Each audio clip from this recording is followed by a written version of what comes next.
So guys, for today's video, magkakabit tayo ng yung foldable side mirror mount. Wow! So ikakabit natin yan guys.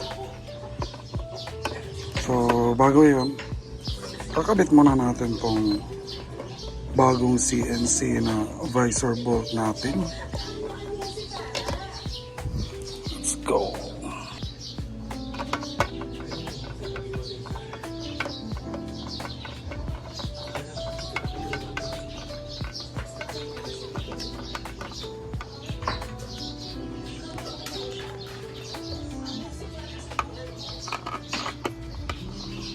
Stock is good naman, pero mas maganda din kung merong konting abubot. Ganyan lang guys. Simple-simpleng build. Parang konti-konti para hindi tayo mabigla sa gastusin. So yan lang, kasi minsan may mga priorities tayo. So paunti-kunti lang guys. A few inches later.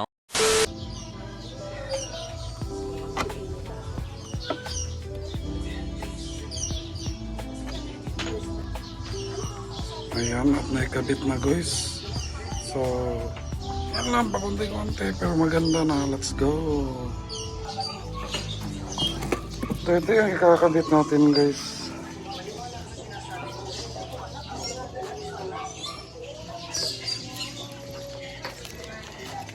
Try natin itong ikabit ngayon.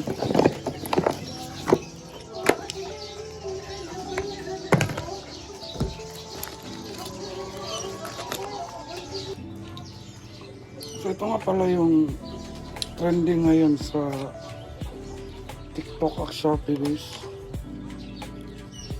na nababali na side mirror.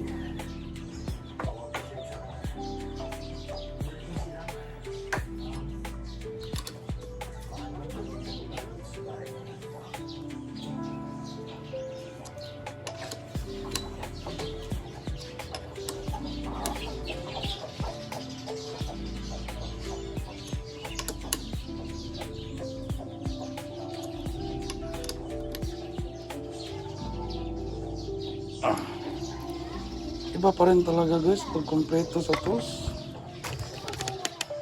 So ikakabit natin sa kabila. Let's go.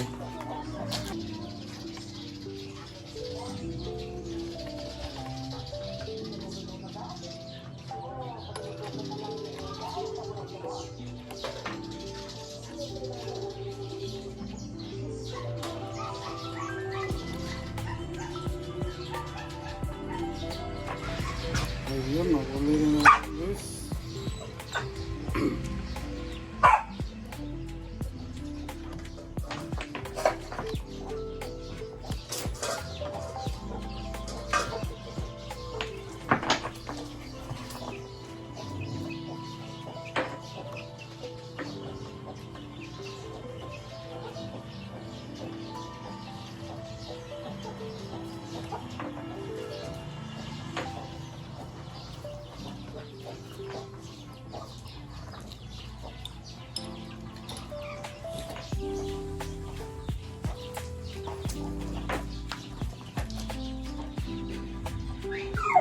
So far guys, maganda naman siya tingnan.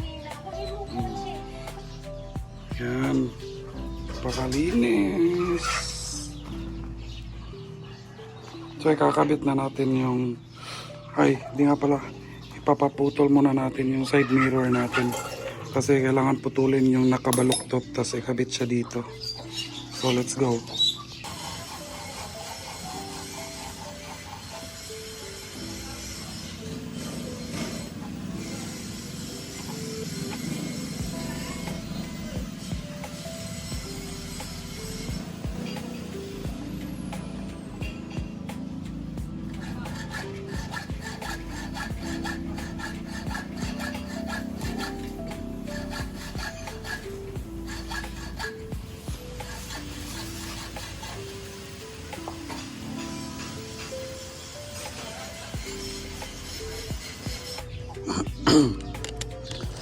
Ayan guys, sa wakas at naputol na rin. Ayan. Putol na siya. So dapat linisan nyo yan para pata siya. So may kalawang pa guys. So gaganyan lang natin yan guys. Ipapasok.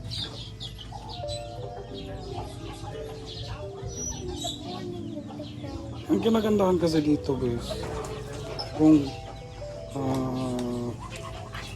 example, ayaw nyo magkabit ng side mirror, pwede nyo siyang baluktutin. Yan ang kinaganda niya dito.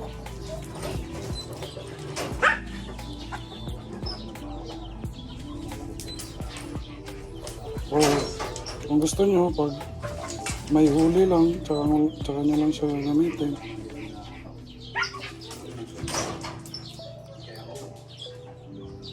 Yan lang.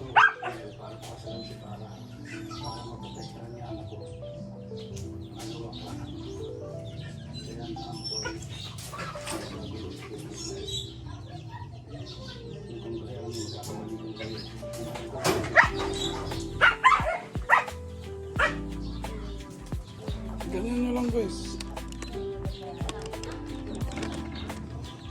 Kung ayaw nyo mag side mirror, ganyan nyo lang. Ganyan lang kasimple. Ganyan lang guys. Naka-detract na side mirror. So kung may huli, adjust nyo lang dito tsaka dito para maging side mirror siya. So, standard size pa. Let's go. Pakaangas. So that's all for today's video. Let's go.